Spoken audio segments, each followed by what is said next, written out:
Alrighty, so if you've already seen my video on my Rock Island 1911 stainless rock series, the only real complaint I had was the mag release looking a little chunky or rough. So that led me to pick up this. So it's going to be kind of a product overview of the Wilson Combat mag release. It's a tactical. It's from their Bulletproof series. With it, we just have a little explanation on the back about it, saying for basic features and stuff like that. It does not include the catch lock and the spring, so just something to note. So here's what we got. A quick look at it. Machining is very nice finish on it. It's all better steel. It's not MIM or anything like that, so it's gonna be more along the lines of holding up longer over time, versus what I have in there, which is kind of a sloppily made. So I think that'll look nice, and I think it'll function beautifully. So unfortunately, due to YouTube policies, I won't show the necessary instructions on it.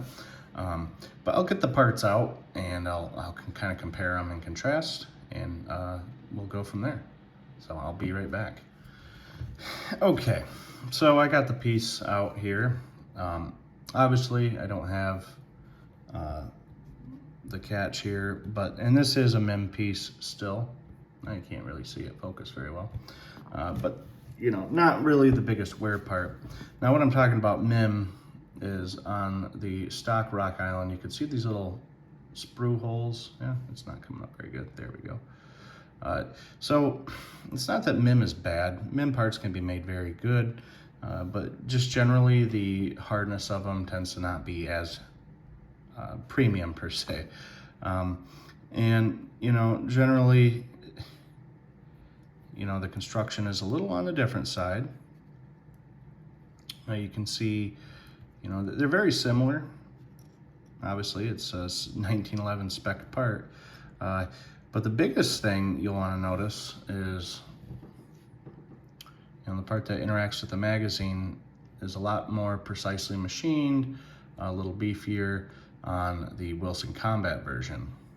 So there's extra material in there and stuff like that. So for a lot of more use, it's definitely going to lend itself to longer term use.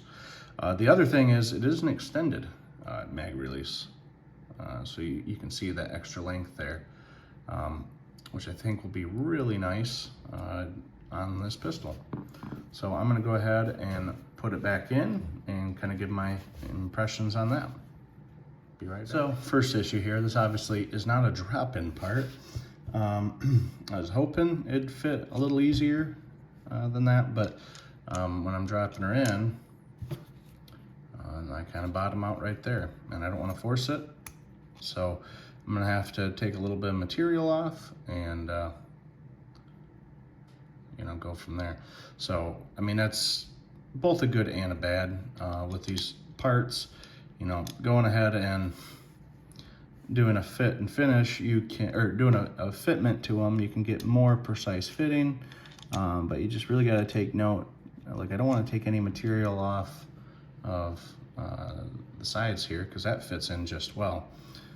It's mainly up here in the back of the mag release. So I'll just have to take a little bit away, and we'll see what we can do. Okay, so I'm getting to work on it. One thing to note, it's kind of hard to tell, but the Wilson right here is a little thicker in this top lobe up here. It's hard to, if you hold them right next to each other, you can't really decipher that much, but just enough in a dimension. So I have been taking some sandpaper and trying to take a little bit out, but when you go ahead and set it into the gun, which I wasn't going to show all this, but since I'm running into it, whatever, you can see it kind of bunches up there. So I'm going to run a little bit of a Dremel grinding wheel on there, real slowly, take off a little bit more material, and then I'm gonna polish it down.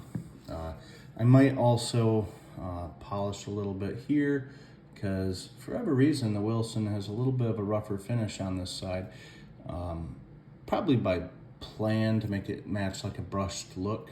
I don't know, we'll see if I can get into that, but yeah, so I'm gonna do some Dremel work using this guy, and we'll go ahead and see what that does.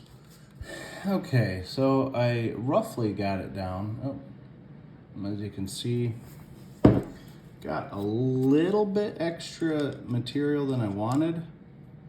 And it's not because it's more or less so it can fit in there a lot easier. But overall it fits decent. I just gotta polish it up and make the rough edges go away. So I'll go ahead and do that and show you the final product. Okay, so I did some extra polishing on it. Got it looking better. So I really don't like using a Dremel on especially like a sharp area, but I don't have any files, so I would suggest getting a file, because what ended up happening is I ended up rounding over this edge just a little bit, and that's why I have a little bit more of a gap there. It's not terrible, but it could be a little bit better. But in terms of fitting it, it does work very well. So I'm gonna go ahead and clean it up though, because I got some polishing compound in there that you definitely would not want to have running all the time. So I'm gonna go ahead and dump a little bit of oil on there.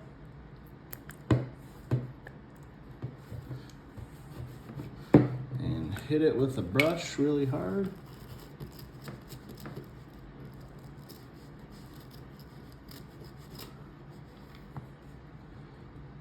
Okay, so I'm gonna have to get a little pick and clean this chamber in here a little bit better, but I will get that and I will install it, and then I will show the final product.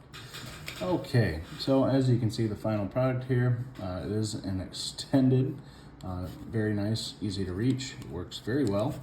Go ahead and put a mag, unloaded mag.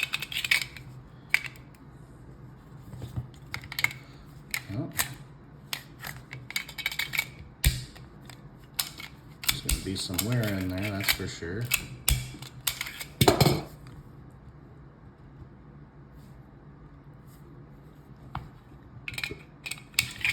And that's the thing with these parts. It's a very tight fit. But, you know, it's definitely a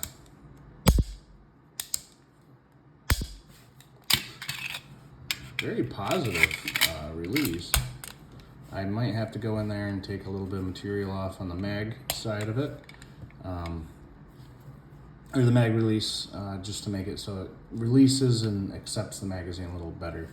But in terms of you know, how it looks on there, oops, sorry, camera's wobbly. Looks really nice. I'm fairly happy with how it turned out. It matches the stainless. I got no complaints. Like I said, just the regular 1911 fitment style things to worry about. No big deal. It just takes a little bit of work. It's not like a Glock, that's for sure. But yeah, so I don't know. Let me know what you guys think. I'm liking the looks. Like I said, just has a little bit of a catch up there, and it's a very, I don't know if I slam it home, if it'll, yeah.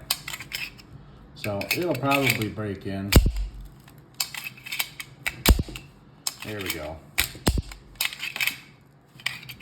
Brand new part, so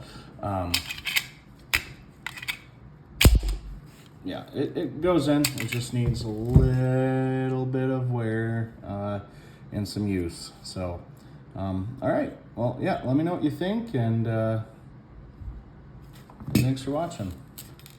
Okay, so I went ahead and polished the internals a little bit more. This is the factory MIM part here. really I just kind of took some 320 grit sandpaper, followed it up with some 1000 to polish it out, and kind of just worked on the piece that interfaces with the magazine. So as you can see, what was happening as it was coming up here, it was just riding that edge a little hard. Now it still needs a little bit of force, but I think that'll break in pretty easy. But it's not bad at all. It releases good, and it works generally pretty decent. Just a little tighter. If I go ahead and put a stainless mag in from, this is a Ruger mag, no effort at all, so it's just gliding right in. So there's obviously a little something different in the geometry here between these two mags. You can see the Ruger has a little bit more of a dish over here, whereas this one's more squared off on the Rock Island. So no big deal. As long as it'll take mags, even cheap ones, it'll work. But yeah, so sorry to make the video longer, but I definitely like the way it turned out, and hopefully you guys do too. So, but all right, well, thanks for watching.